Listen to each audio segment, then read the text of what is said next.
আলহামদুলিল্লাহ ওয়াসসালাতু ওয়াসসালামু আলা রাসূলিল্লাহ ওয়া আলা আলিহি ওয়া সাহবিহি ওয়া মান ওয়ালাহ। আল্লাহ সুবহানাহু ওয়া তাআলার অসংখ্য শুকরিয়া, তিনি আমাদেরকে তৌফিক দিয়েছেন দিন সম্পর্কে জানার জন্য, শেখার জন্য, একত্রিত হওয়ার। আল্লাহ সুবহানাহু ওয়া তাআলা যেন আমাদের উপরে বারাকা অব্যাহত রাখেন, আমরা যেন এই দিন সম্পর্কে জানতে পারি, শিখতে পারি, আমাদের জীবনে আমরা ইমপ্লিমেন্ট করতে পারি। আল্লাহ যেন আমাদেরকে তৌফিক দেন, আমিন ইয়া রাব্বাল আলামিন। আমরা আলোচনা করতেছিলাম আবু বকর রাদিয়াল্লাহু আনহুর জীবনী সম্পর্কে, এবং আমরা আলোচনা করতেছিলাম রিদ্দার যুদ্ধ সম্পর্কে। রিদ্দার যুদ্ধ আসলে অনেক লম্বা, যেহেতু অনেকগুলো যুদ্ধ ছিল, একটি দুটি নয়, এবং তিনটি চারটি ইয়ের জায়গাতে, এবং অনেকগুলো যুদ্ধ বিভিন্ন বিভিন্ন গোত্রের সাথে। এবং এই যুদ্ধ ছিল কয়েক বছর, মানে অলমোস্ট বছরের উপরে এই যুদ্ধ চলতেছিল। এবং এই যুদ্ধ নিয়ে আমরা আসলে আর অনেকদিন আলোচনা করবো ইনশাল্লাহ। আমরা একজনের ব্যাপারে আলোচনা করছিলাম, যে নিজেকে নবুয়ত দাবি করছিল, ইয়েমেনের, তাই না, আসওয়াদ আল আনসি। হ্যাঁ, আমরা আলোচনা করবো ইনশাল্লাহ তুলাইহা আল আসদির বিরুদ্ধে যুদ্ধের ব্যাপারে।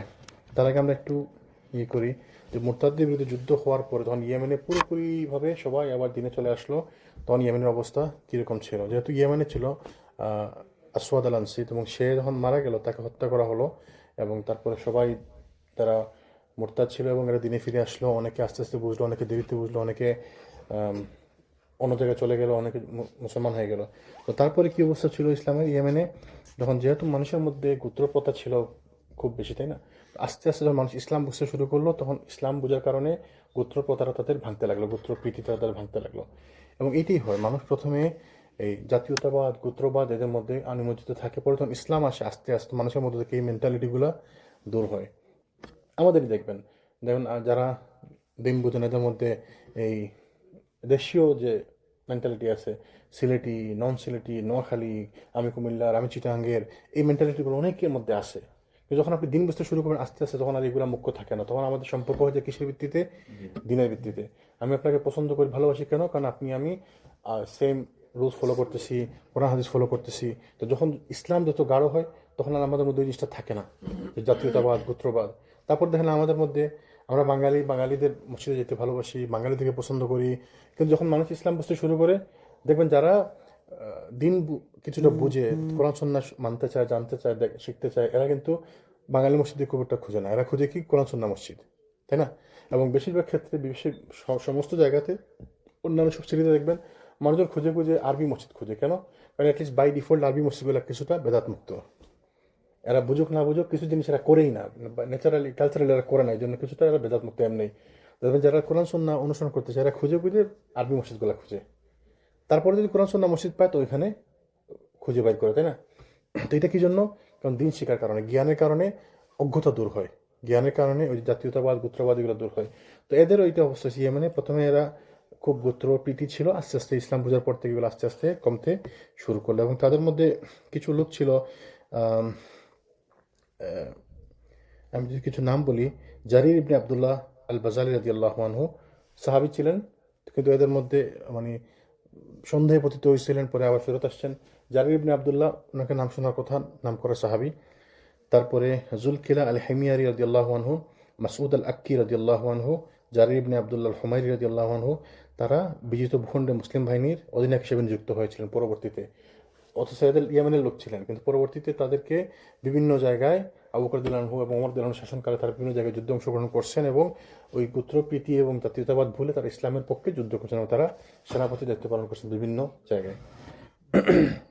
সুরাহবিল সাঈদ ইবনে আবদুল্লাহ আল আরাজ রাদিয়াল্লাহু আনহু এবং সুরাহবিল ইবনে আসিমত আল কিন্দি রাদিয়াল্লাহু আনহু ইয়েমেনের ভিতরে এবং বাইরে বিচারক হিসেবে নিযুক্ত হয়েছে। তারা শুধু ইয়েমেনের ভিতরে না, ইয়েমেনের বাইরেও তাদেরকে দায়িত্ব দেওয়া হয়েছিল। তারা ইসলাম বোঝার কারণে তাদের মধ্যে পরিবর্তন আসছিল, চেঞ্জ আসছিল। এবং ইয়েমেন থেকে মুসলিম সামরিক বাহিনী বের হয়ে অনেক নতুন নতুন ভূমি বিজয় করেছে, এবং অনেক ত্যাগ স্বীকার করে প্রচণ্ড মনোবল এবং সাহসিকতার সঙ্গে ইরাক এবং মিশরে নতুন শহরের গোড়াপত্তন করেছে। এইখান থেকে লোক বেরিয়ে গিয়ে, যারা সবসময় একটা গোত্রের মধ্যে থাকতো, ইসলাম বোঝার কারণে তাদের মধ্যে থেকে ওই মেন্টালিটি দূর হওয়ার পরে তারা বিভিন্ন জায়গায় ইসলামের দাওয়াত নিয়ে পৌঁছে গেল, এবং নতুন নতুন শহরের গোড়াপত্তন করলো। আলহামদুলিল্লাহ। তাহলে ইসলামের কারণে মানুষ কত চেঞ্জ হয় না? আল্লাহ সুবহানাহু ওয়া তাআলা মানুষকে ইসলাম দিয়ে সম্মানিত করেন। যাকে আল্লাহ ইসলাম দিয়ে সম্মানিত করেন, সে সম্মানিত হয়। আর যারা মনে করে যে না, আমার কারণে ইসলাম সম্মানিত হয়েছে, আপনি ভুল মনে করতেছেন। আল্লাহ সুবহানাহু ওয়া তাআলা কোরআনে একটা আয়াত নাযিল করেছেন, আমরা আলোচনা করবো ইনশাআল্লাহ এই ব্যাপারে। যারা মনে করে যে আমার কারণে ইসলাম বেনিফিটেড হয়েছে, তা আপনি ভুল মনে করতেছেন। ইসলাম আমাদেরকে আল্লাহ সুবহানাহু ওয়া তাআলা ইসলামের মাধ্যমে সব থেকে বেশি বারাকা দিছে আমাদেরকে। আমাদের উপর আল্লাহ সুবহানাহু ওয়া তাআলার বরকতের মধ্যে, ব্লেসিংসের মধ্যে সবথেকে বড় ব্লেসিংস হচ্ছে আমাদেরকে মুসলমান বানাইছে। এবং অথবা আমরা যারা মুসলমান, আমরা দিন বুঝতাম না, এখন আমরা দিন বুঝি, বা যারা দিনের প্র্যাকটিসিং ছিল এখন প্র্যাকটিস করতেছে। তা আপনি মনে করতেছেন হয়তো যে আমি প্র্যাকটিস করি, তা আমি মনে হয় খেদমত করে ফেললাম ইসলামের। না, এই যে আমরা যে বসছি এখানে, আপনি মনে করতে পারেন যে আপনি বসার কারণে ক্লাসটা বড় হয়েছে নাকি? না, মোটেই না। আপনি বসছেন, আপনি ক্লাস থেকে বেনিফিট নিতেছেন। আমি যে এখানে বলতে পারতেছি, আমি এখান থেকে বেনিফিট নিতে পারতেছি। আমি যদি মনে করি আমি বলার কারণে এই ক্লাসটা চলতেছে, ভুল। আল্লাহ সুযোগ দিয়ে আমাকে সম্মানিত করছেন, আমাকে আপনাকে এখানে বসার সুযোগ দিয়ে আল্লাহ আমাদেরকে সম্মানিত করছেন। আমরা এখানে বসে মসজিদে সম্মানিত করি নাই। তো ইসলাম এটা যারা আমরা মনে করি, এবং এটা অনেক ইমামদের মধ্যে এই ধারণাটা আছে যে আমার কারণে এটা উন্নত হয়েছে, আমার কারণে এটা বলবৎ হয়েছে, ভুল। ইসলামের কারণে আপনার সম্মান। যে আপনি যে আপনাকে যে ইমাম বলা হয়, ইমামটা বলা হয় আপনি ইসলামের একটি মসজিদের ইমাম দেখা। রাস্তা থেকে একটা লোকে ধরে নাকি ইমাম বলবো নি, তাহলে আপনাকে যে ইমাম বলা হয়, আপনাকে যে শাইখ বলা হয়, উস্তাদ বলা হয়, কি জন্য বলা হয়? কারণ আপনি ইসলামের কারণে, ইসলামের খেদমত করতেছেন দেখা। আজকে আপনি ইসলামের খেদমত বাদ দিয়ে দেন, কালকে থেকে আপনাকে ইমাম বলবো না, তাই না? তাহলে যারা মনে করে যে ইসলামকে আমরা সম্মানিত করছি, ভুল। তো আল্লাহ সুবহানাহু ওয়া তাআলা কোরআনটি আয়াত নাযিল করছে, ইয়ামুন্নুনা আলাইকা আন আসলামু। যে যখন আমরা আলোচনা করবো ইনশাআল্লাহ তুলাইহা আল আসতির ব্যাপারে, যখন আমরা আজকে আলোচনা করবো তুলাইহা আল আসতি, যে দ্বিতীয় যার কথা আমরা আলোচনা করার কথা, তাই না, যে ভণ্ড নবী দাবি করছিল। তো তুলাইহা আল আসতি আবার আরবের মধ্যে ছিল, সে ইয়েমেনে না, সে সৌদি আরবের, যখন তো সৌদি আরব নামে, তখন ছিল নাজদের আশেপাশে যারা ছিল। তো সে ছিল আরেকজন ব্যক্তি, যেখানে রাসূল সাল্লাল্লাহু আলাইহি ওয়াসাল্লামের জীবদ্দশার শেষ থেকে নবুয়ত দাবি করে। রাসূল সাল্লাল্লাহু আলাইহি ওয়াসাল্লামের জীবদ্দশায় সে নবুয়ত দাবি করে। তার পুরো নাম ছিল তুলাইহা ইবন খাওয়ালিদ ইবন নাওফাল ইবন নাদলা আল আসতি। নবম হিজরিতে যখন রাসূল সাল্লাল্লাহু আলাইহি ওয়াসাল্লামের কাছে প্রতিনিধি দলগুলো আসতে থাকে, ওই যে ইজা জা নাসরুল্লাহি ওয়াল ফাত, যখন বিজয় অনুষ্ঠিত হবে, তুমি দেখবে দলে দলে মানুষ দিনে প্রবেশ করতেছে, এবং প্রত্যেক গোত্র থেকে লোক এসে ইসলাম গ্রহণ করতেছিল। এবং ওই সময় তুলাইহা আল আসদি তার বনু আসাদি গোত্র এসে ইসলাম গ্রহণ করছে। তো সেও ওই দলের অন্তর্ভুক্ত ছিল। তো তারা ইসলাম গ্রহণ করছে, কিন্তু তারা মনে মনে ইসলামকে ভালোবেসে ইসলাম গ্রহণ করেনি। সবাই করতেছে, এখন ট্রেন্ড হয়ে গেছে, এখন যদি আমরা না করি তাহলে তো পিছনে থেকে যাব। এবং এই সমস্ত কারণে অনেক মানুষ অনেক কাজ করে, সবাই করতেছে না, আমি যদি না করি কেমন হয়, তাই না? যেমন দেখবেন অনেক মানুষ মসজিদে এসে আগে রেগুলার তখন জুব্বা পরে আসছে, সবাই পড়তেছে, আমি না পড়লে কেমন লাগে।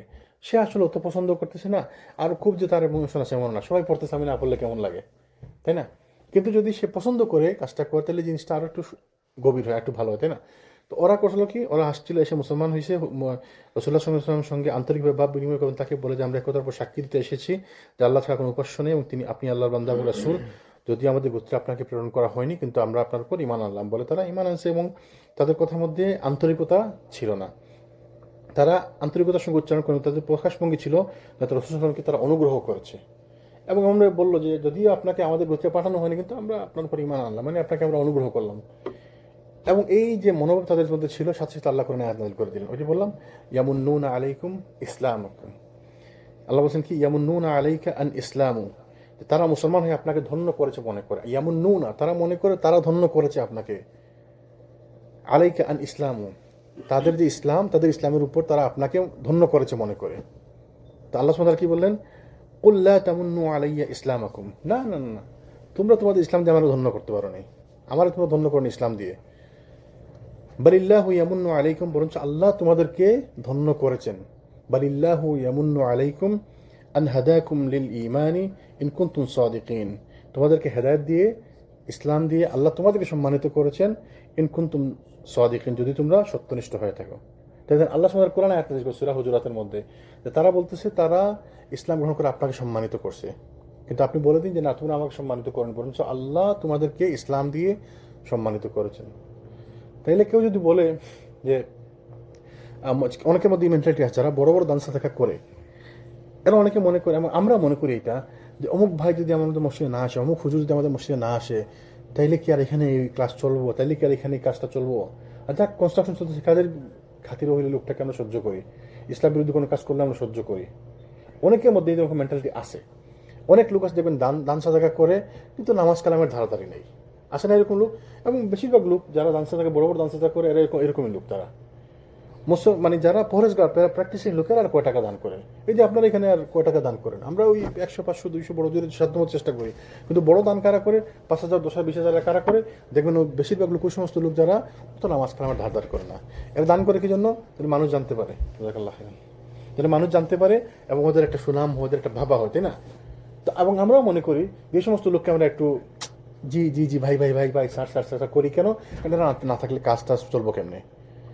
আমাদের মনের মধ্যে ঢুকছে এদের টাকা দিয়ে এরা আমাদেরকে সম্মানিত করছে, মসজিদকে সম্মানিত করছে এদের টাকা দিয়ে, তাই না? এদের কারণে আমরা কিছু বলি না কেন? কারণ এরা তো থাকাচ্ছে, বাদ দেন ভাই, আল্লাহর সাথে বলি না। এটা অনেক মানুষের মধ্যে মেন্টালিটি, ম্যাক্সিমাম মানুষের মধ্যে মেন্টালিটি আছে। দেখবেন যারা পয়সা দেয় কিন্তু ও তো কোরআন সুন্নাহর ধার ধারে না, মানে আমরা এগুলো একটু পাশ কাটাই যাই, আচ্ছা ঠিক আছে ভাই বাদ দেন, এরকম কত লোক তো থাকে। ঠিক বললাম নি?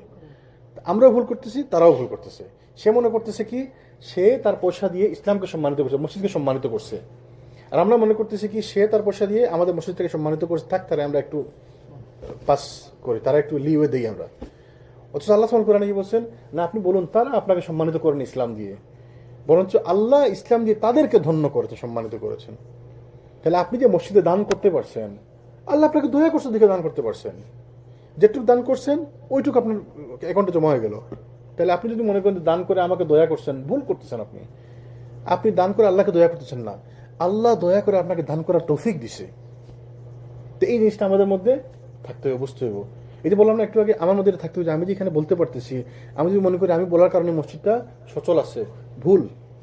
আল্লাহ আমাকে তৌফিক দিছে, আল্লাহ আমাকে সুযোগ করেছে, আল্লাহ আমাকে সওয়াব কামানোর সুযোগ করে দিছে। আমরা তো বসছি না, আমাদেরকে আল্লাহ সুযোগ করেছে, আল্লাহর তৌফিকের কারণে আমরা বসতে পারছি, ঠিক না?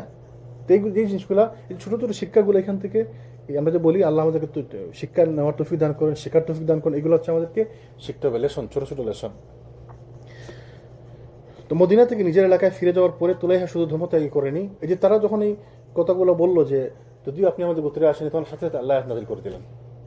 তখন তুলাইহা যখন ফিরে গেল তার এলাকাতে গোত্রে, এর সাথে সাথে সে নিজেকে নবী দাবি করলো। দেখলো, চিন্তা করলো আমি আর ওই নবীদের ইয়ে করবো কেন, তাঁত কর্ম কেন, আমি নিজেই নবী হয়ে যাই। সে নিজে নবুয়ত দাবি করলো এবং সে ছিল কবিতা বলতে পারতো, জাদু করতে পারতো, এবং কিছু লোক থাকে না যে একটু এই মানুষকে কথা বলতে পারে, বুঝাইতে পারে, একটু একটু ইনফ্লুয়েন্সিয়াল লোক, সেরকম ছিল। সে নবুয়ত দাবি করলো এবং তার মাথায় ভুলভাল কবিতা টবিতা বলে মানুষ বললো। তার উপরও জিবরাইল আসে, তার কাছেও আসে, তাকে ওহী দেয়। এবং কিছু মানুষ তো সবসময় দুর্বল থাকে, বোকা থাকে, যা কিছু বলে কিছু মানুষের শোনা লোকই থাকে, তাই না? তারা অনুসরণ করতে লাগলো। তারপর মাঝে মধ্যে আবার কিছু কিছু কথা, 100 কথা বলে 2 কথা মিলবে না। ধরেন আমি আপনাকে বললাম, শুনুন ভাই, আমি তো আপনার অবশ্যই দেখতে পারতেছি, এবং আমি আপনার 100টা কথা বললাম, 100 কথা মধ্যে 20টা কথা তো মিলবই।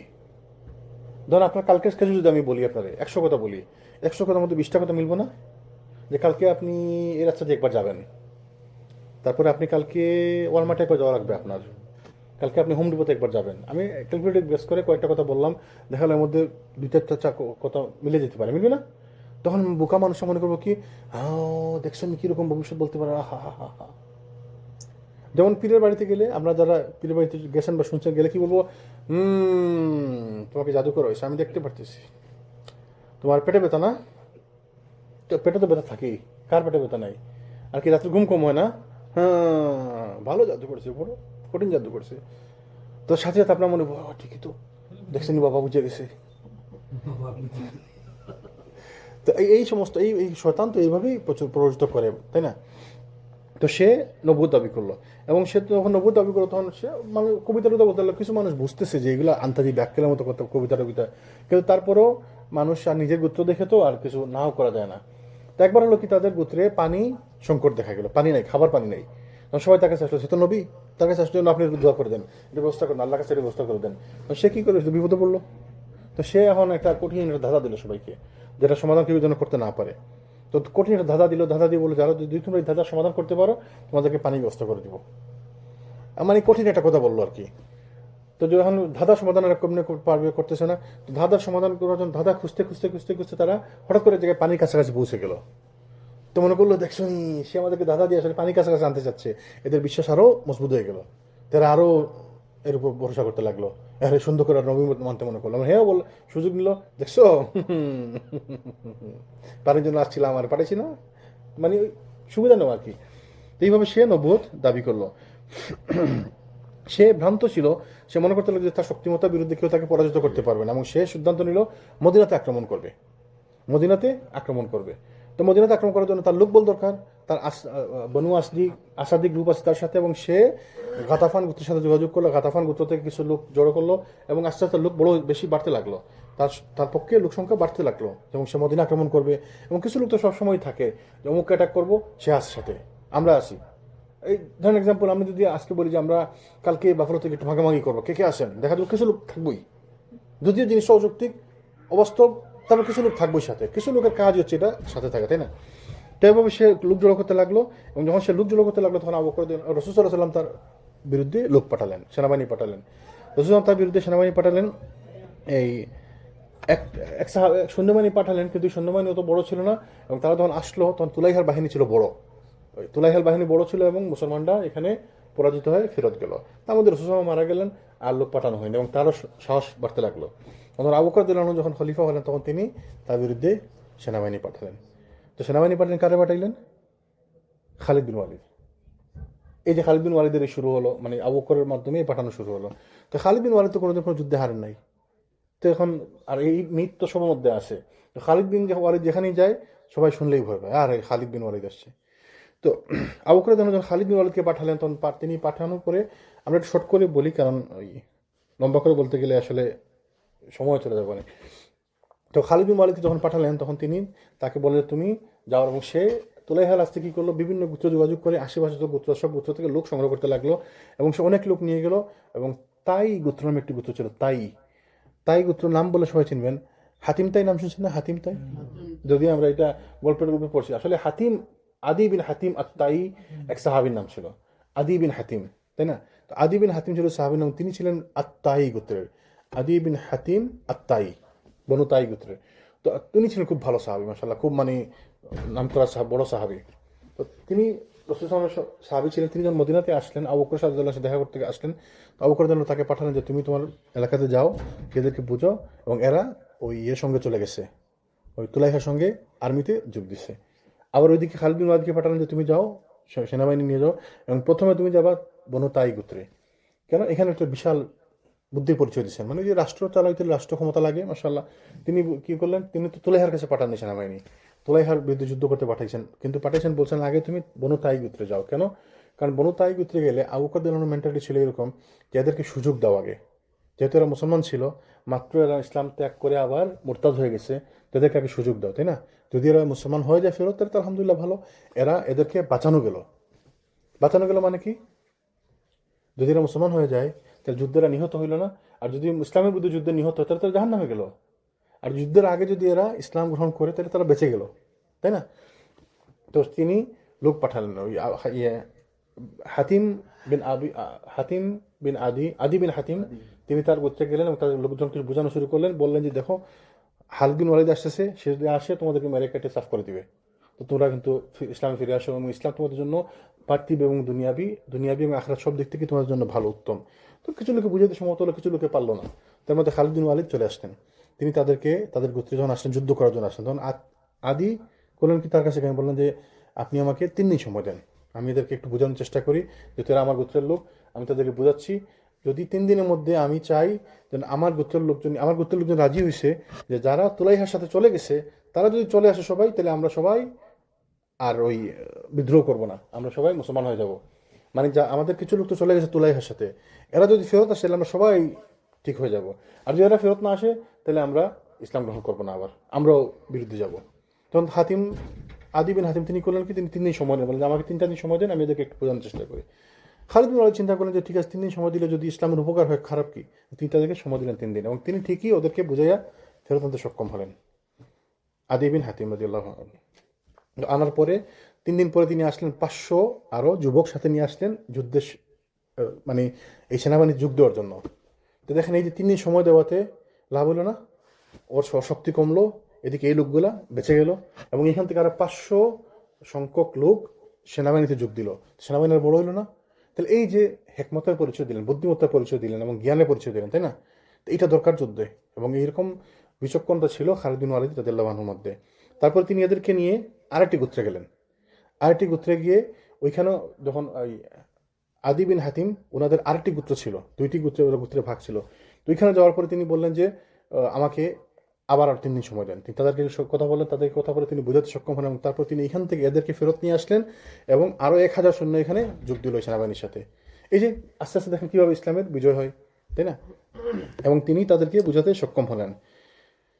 এইভাবে তিনি আদি বিন হাতিম রাদিয়াল্লাহু আনহু তার গোত্রের জন্য তিনি বিশাল রহমত হয়ে দেখা দিলেন, তাই না? তিনি তাদের গোত্রকে জাহান্নাম থেকে রক্ষা করলেন, তিনি তার গোত্রকে হত্যা হওয়া থেকে রক্ষা করলেন এবং ইসলামের বিরুদ্ধে যুদ্ধ হওয়া থেকে রক্ষা করলেন। তো এর মধ্যে শত্রুপক্ষের অবস্থা জানার জন্য খালিদ রাদিয়াল্লাহু আনহু দুজন সাহাবীকে প্রেরণ করলেন। কোন দুজন সাহাবী ছিলেন? সাবিত ইবনে আকরাম রাদিয়াল্লাহু আনহু এবং উক্কাশা বিন মেহসান রাদিয়াল্লাহু। উক্কাশা বিন মেহসান সম্পর্কে একটা হাদিস জানেননি সবাই? জানেন তো? উক্কাশা 70 বিনা হিসাবে জান্নাতে যাবে, তার মধ্যে একজন উক্কাশা। বলছিল এক বসাতে, আমার উম্মতে 70,000 লোক জান্নাতে যাবে বিনা হিসাবে, বেগাইরি হিসাব, কোনো হিসাব নাই, বিনা হিসাবে। তো সাথে সাথে উক্কাশা বলল, ইয়া রাসূলুল্লাহ, আমি আমার জন্য দরকার, আমি যেন তাদের একজন হয়ে যাই। কি বুদ্ধিমান লোক মাশাআল্লাহ, সাথে সাথে সুযোগের সদ্ব্যবহার করলো। রাসূলুল্লাহ বললেন, ঠিক আছে, তুমি তাদের একজন, সুযোগ দিয়ে দিল। পাশ হয়ে গেল, বিল পাশ হয়ে গেল।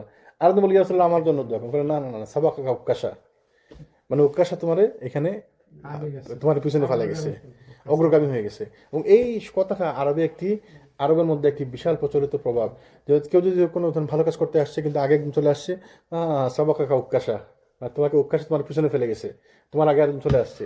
তো ওই সাহাবী ছিলেন উক্কাশা রাদিয়াল্লাহু আনহু। তিনি একমাত্র সাহাবী যিনি রাসূলুল্লাহ সাহাবীদের মধ্যে মানে বলে কয়ে একজন সার্টিফিকেট নিয়েছেন, ইয়া রাসূলুল্লাহ, আমাকে তাদের মধ্যে একজন হওয়ার জন্য দোয়া করেন।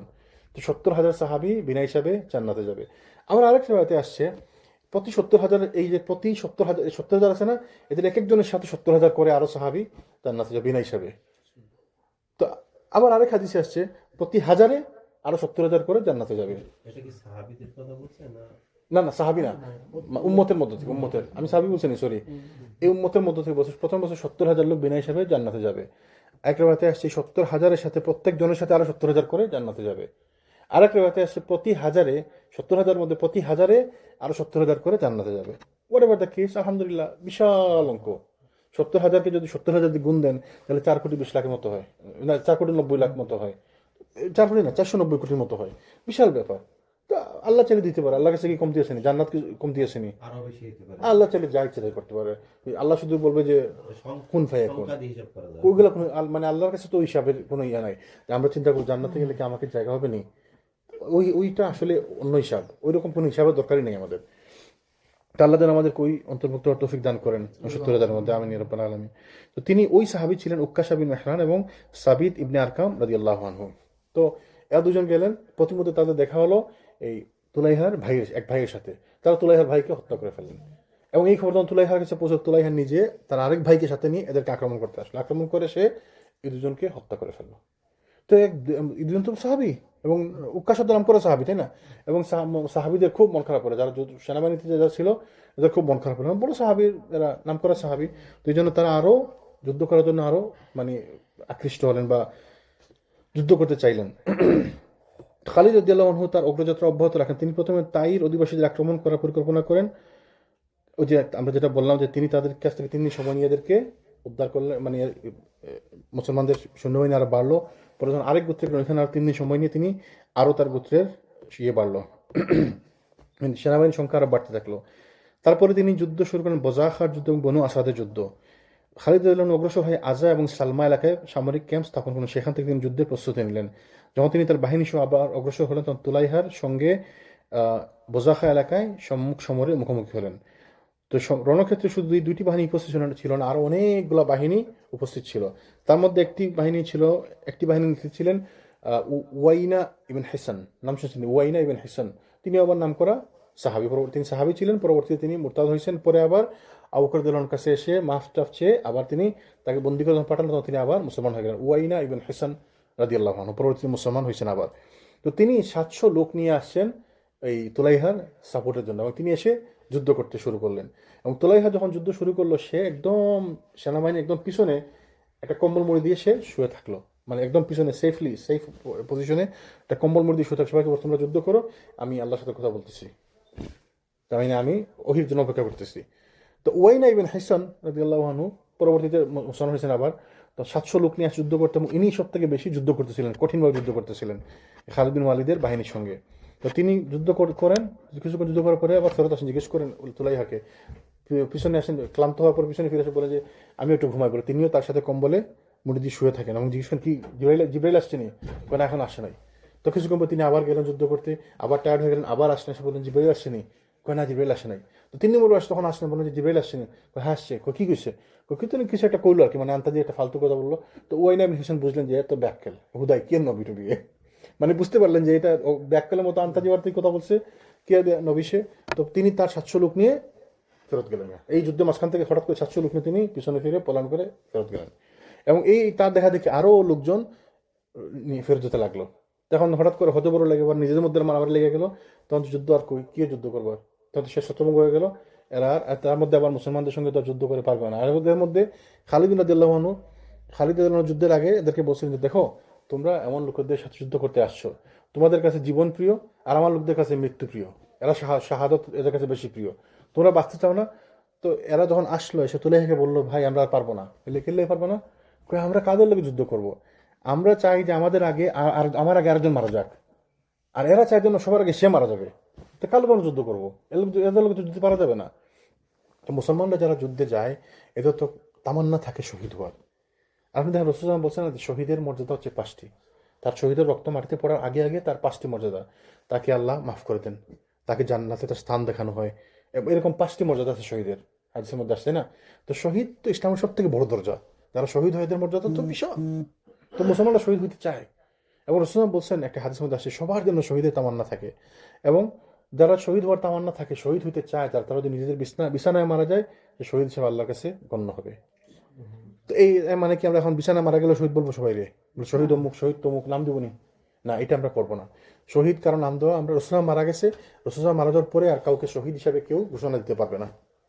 রাসূলুল্লাহ সাল্লাল্লাহু আলাইহি ওয়াসাল্লাম উপস্থিতিতে সাহাবীরা পর্যন্ত বলছে ইয়া রাসূলুল্লাহ তো শহীদ হয়ে গেল, বলছেন না হ্যাঁ শহীদ হয় নাই। এরকম ঘটনা আছে না, যুদ্ধ করে মারা গেছে, বলো হা হা হা হা দেখছেন যুদ্ধ করতে করতে শহীদ হয়ে গেল, তুমি বলছেন না শহীদ হয় নাই। তার মানে শহীদ হইতে হলে সার্টিফিকেট লাগবো, আর সার্টিফিকেট দেখে আল্লাহ রাসূল সার্টিফিকেট দিয়ে আল্লাহর পক্ষ থেকে জানার পরে, তাই না। তো রাসূল মারা গেছেন, আর কেউ সার্টিফিকেট দিলেই বনি। যদিও আমরা আসলে অনেক ইমোশনের কারণে অনেক কথা বলে ফেলি, এটা ঠিক না। যেমন বাংলাদেশে যে মারা গেছে হাদি, শহীদ হাদি, শহীদ হাদি, এখন যদি আপনি হাদির ব্যাপারে শহীদ না বলেন তো মনে হয় বিপদে বললাম বাবা। আপনি যদি হাদির নামের আগে শহীদ না বলেন তো বাংলাদেশে আপনার মানুষের মারবে দুইটা, শহীদ বলেন হিন্দু তো মারা গেলে শহীদ হয়েছে। না, ওইটা তো আছে, কিন্তু এখন যে একটা ট্রেন্ড, মানে এই কথা কেন বললাম আমি, যে বাংলাদেশে যখন যদি কেউ বলে যে ওসমান হাদি, বলবো এই শহীদ ওসমান হাদি বলো। কিন্তু আসলে তো আমরা তো ইমোশনাল কারণে ইসলামকে কলঙ্কিত করতে পারি না, ইসলামের বিধানকে চেঞ্জ করতে পারি না। আমরা তার জন্য দোয়া করবো, আল্লাহ তারা শহীদ করে নেয়, শহীদ হিসেবে কবুল করে নেয়। তো এইটা আমাদের বুঝতে হবে, শহীদী মৃত্যু মানেই যে শহীদ আপনি না, শহীদী মৃত্যু আমরা দোয়া করতে পারি যে আল্লাহ আপনি তাকে শহীদী মৃত্যু দান করেন, সে এমন একটা মারা গেছে, আল্লাহ তো তাকে শহীদ হিসেবে কবুল করে নেয়। অ্যাক্সিডেন্ট করে মারা গেছে, হ্যাঁ অ্যাক্সিডেন্ট করে মারা গেছে, শহীদী মৃত্যু এটা, তাই না, এটা শহীদী ক্রাইটেরিয়া মৃত্যু। দোয়া করবো আল্লাহ যেন এদের সবাইকে শহীদ হিসেবে কবুল করে নেয়, যদি এদের ইমান আমল ঠিক থাকে, তাই না। কিন্তু সবাই তো শহীদ আমরা বলবো না। তো এই সমস্ত ক্ষেত্রে আমাদেরকে আকীদা ঠিক রাখতে হবে। যেমন যে বলছিলাম আমাদের মনে আসেনি, এই আব্দুল কাদের জিলানির কথা বলছিলাম, মনে আসেনি, যে হঠাৎ করে আকাশ থেকে একটা শব্দ আসলো, মেঘ একটা আসলো, মেঘের খণ্ডতে শব্দ আসলো, হে আব্দুল কাদের জিলানি, তোমাকে আমি তোমার আল্লাহ, আল্লাহ তোমার আল্লাহ আমি। তো বলে এই আদু আল্লাহ, আল্লাহ শত্রু শয়তান, সরে যা এখান থেকে, তুই কি চাস আমার কাছে। তো কি বলছিল আয়েশা, ওই কোনটা এসে কি বলছিল, যে আমি তোমার আল্লাহ, আমি তোমাকে কবুল করে নিলাম, আর তোমার জন্য আমি উম্মতে মুহাম্মদের জন্য যা হারাম করছিলাম তোমার জন্য হালাল করে দিলাম। তো তিনি খুশি হয়েছিলেন নি? না, তিনি বলছেন হ্যাঁ আদু আল্লাহ শয়তান, আল্লাহর দুশমন। তো কইলো, পরে থুতু মুখে দমায়া একদলা থুতু নিক্ষেপ করছেন উপর দিকে। তো বলো তুমি আমার চিনলা কেমনি, আমি তোমার এরকম 70 জনকে আমি বিভ্রান্ত করছি। আমি চিনবো না মানে, আমি তো জানি যে আমার আল্লাহ কখনো দুনিয়াতে আমার লোক কথা বলবেন না, আমার আল্লাহ মোহাম্মদের জন্য যেটা হারাম করছেন আমার জন্য এটা হালাল করবেন, এটা আমি বিশ্বাস করবো? অসম্ভব। তাহলে ইমান যদি মজবুত থাকে, আকীদা যদি মজবুত থাকে, আকীদা যদি আপনার সঠিক কঠিন থাকে, তাহলে আপনি যে কোনো বিপদে নিজেকে সার্ভাইভ করতে পারবেন। তা আমাদের ইমান দুর্বল। আজকে যদি আইসা আমার 1 কোটি টাকা দিয়ে দেয়, 2 কোটি টাকা দিয়ে দেয়, 10 কোটি 20 কোটি 30 কোটি 50 কোটি দিয়ে দেয়, প্রত্যেক মানুষের একটা ভ্যালু আছে। আপনারা আমি 10 কোটি দিয়ে বললাম যে ভাই ধরেন, এখন বললাম যে চলুন আসলে এসার তো সময় আছে, ভাবতেন আজকে এসে নামাজটা পড়লে কেউ পরে এসে পড়বো না। আমি কি বলেন আপনি এসে নামাজ পড়বো না মানে, যদি আমি বলি আপনার $500 দিন, আসেন চলে যাই, না আমি $500 লাগে আমি বিপদে বসছি নাকি, $500 নামাজ শুরু নাকি, $1,000 দিন, আচ্ছা $5,000 ক্যাশ দেবো, চলে যাবেন নি।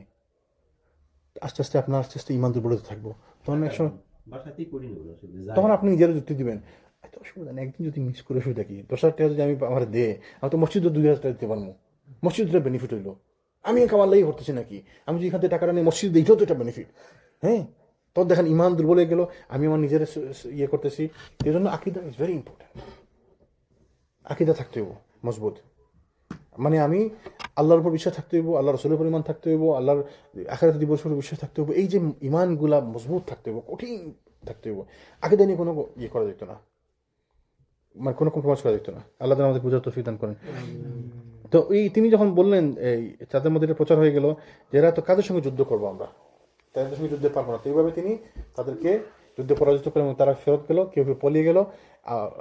তার তুলাইহা, সে তার বউ সহ একটি তার বউর একটি উঠে আর সে একটি ঘোড়াতে উঠে তারা ওই সিরিয়ার দিকে রওনা হয়ে গেল। পরবর্তীতে ফেরত আসে, সে মাফ টাফ চাইয়া আবার সে মদিনার আশেপাশে সে থেকে এবং সে মুসলমান হয়েছে। আবার ফেরত এসে আবু বকর তাকে মাফ করেছেন রাদিয়াল্লাহু আনহু, এবং তিনি তাদেরকে মাফ করে দিলেও তাদেরকে তিনি কোনো গুরুত্বপূর্ণ পদে দেননি, এবং সে এবং তার সঙ্গী সাথে যারা ছিল পরবর্তীতে মুসলমান হয়েছে।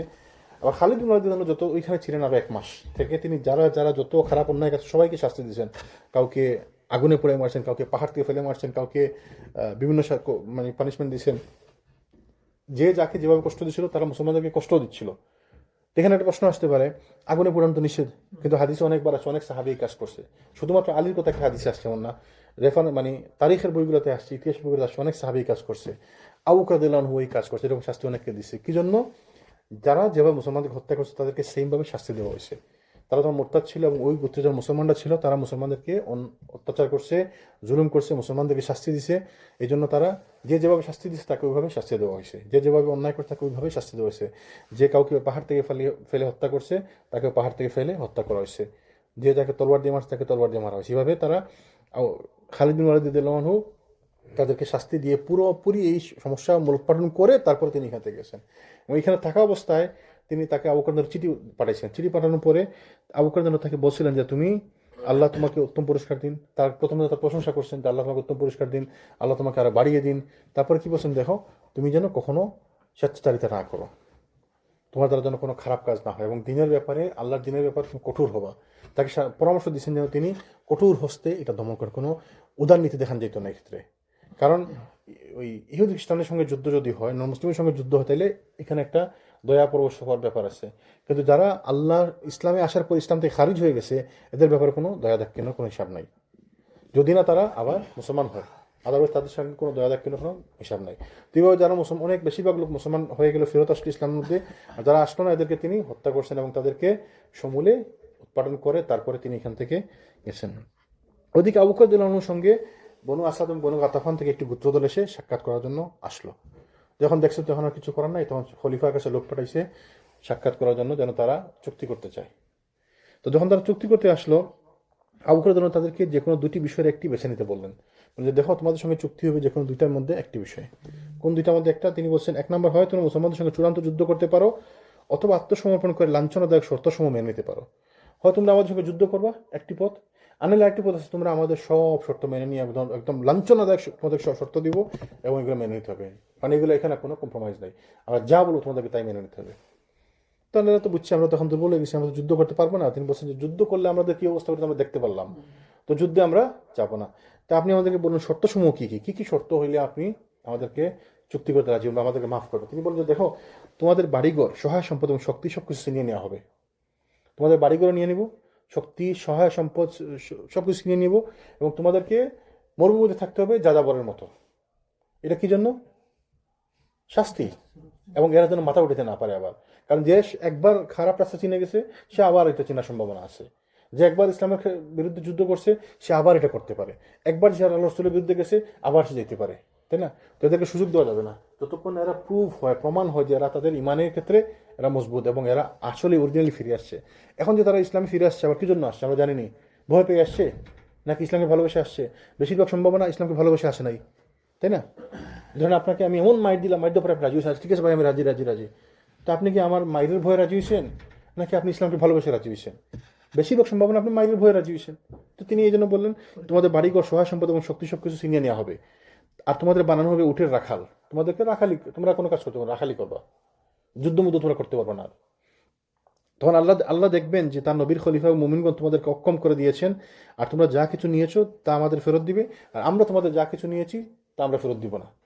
আমাদের মধ্যে যেগুলো হত্যা হয়েছে সেগুলো আর বিচার করবো আমরা, কিন্তু তোমাদের মধ্যে যেগুলো হত্যা করছি আমরা সেগুলো কোনো বিচার নাই।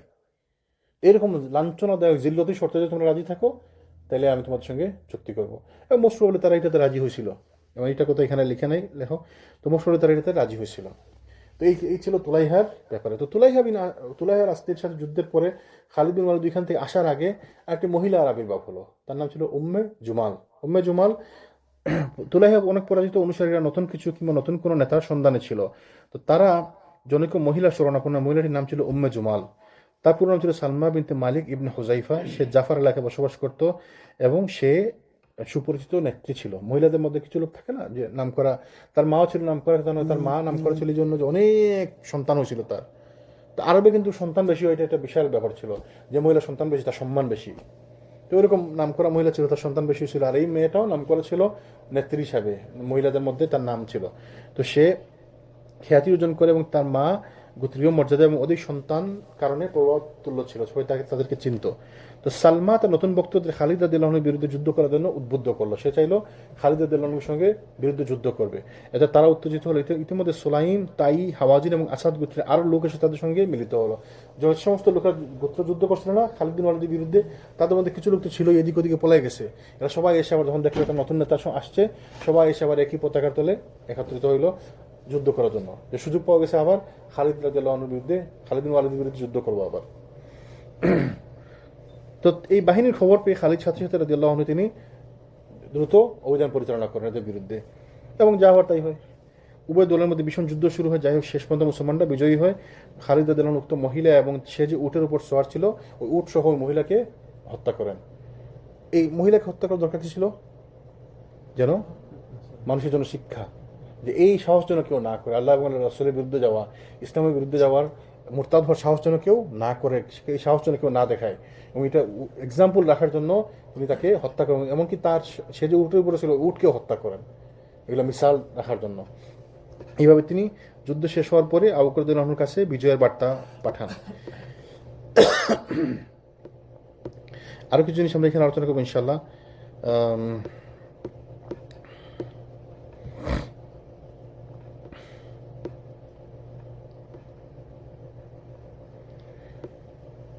ধর্মত্যাগীদের সঙ্গে আবু বকর রাদিয়াল্লাহু আনহু কিরকম আচরণ করছেন, যারা ধর্মত্যাগ করছিল পরে আবার ধর্মে ফেরত আসছে তাদেরকে তিনি, যারা মাফ চাইছে তাদেরকে তো মাফ করে দিয়েছেন, আর যারা মাফ চান তাদেরকে একদম পুরো সমূলে হত্যা করেন। তিনি এই ব্যাপারে কোনো আপোষ করেননি, মানে আচ্ছা ঠিক আছে বন্দি করি, কোনো বন্দি নেই, সবাইকে হত্যা করছেন।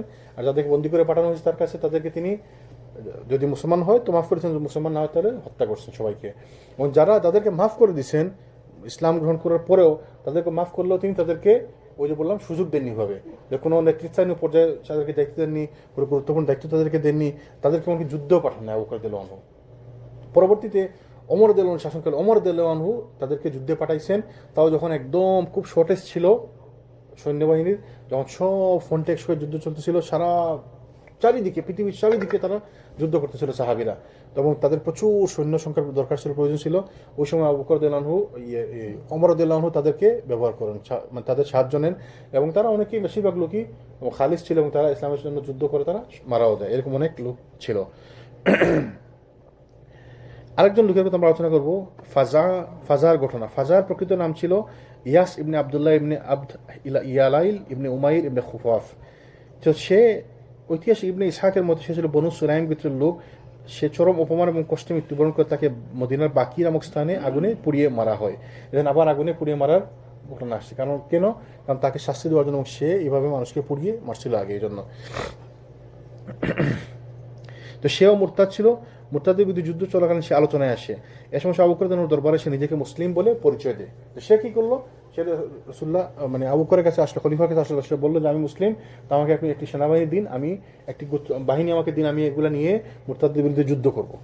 এবং আবু বকর রাদিয়াল্লাহু আনহু মনে করলো যে ঠিক আছে, অসুবিধা কি, তারা একটি কিছু লোক তার সঙ্গে দিলেন, বাহিনী দিলেন তার সঙ্গে, এবং সেই বাহিনীকে নিয়ে তার লোক সংখ্যা সহ এদেরকে সে হত্যা করলো। পরে আবু বকর রাদিয়াল্লাহু আনহু আরেকটা বাহিনীকে পাঠালেন তাকে ধরে নিয়ে আসার জন্য। তাকে ধরে নিয়ে আসার পরে তাকে মদিনাতে নিয়ে আসার পরে তাকে মদিনাতে তাকে শাস্তি দিলেন। বাকিতে ওই যে বাকি গোরস্থানের এখানে তাকে পুড়িয়ে হত্যা করা হলো। তো এই ছিল ফাজা আর ব্যাপার। আমরা তাম্বাসকে ইনশাল্লাহ আগামী দিন আমরা আলোচনা করবো সাজা।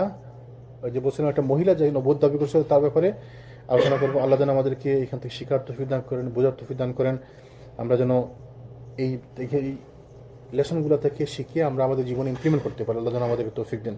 ইনশাল্লাহ আমাদের রামাদানের আগে আর এই ক্লাসটা হবে না, রামাদানের পরে আবার আমরা ইনশাল্লাহ শুরু করব। আল্লাহ যেন আমাদেরকে তৌফিক দেন। আঙ্কেল কিছু শেয়ার করবেন নি? সুবহানাকাল্লাহুম্মা বিহামদিকা আশহাদু আল্লা ইলাহা ইল্লা আনতা আস্তাগফিরুকা ওয়া আতুবু ইলাইক।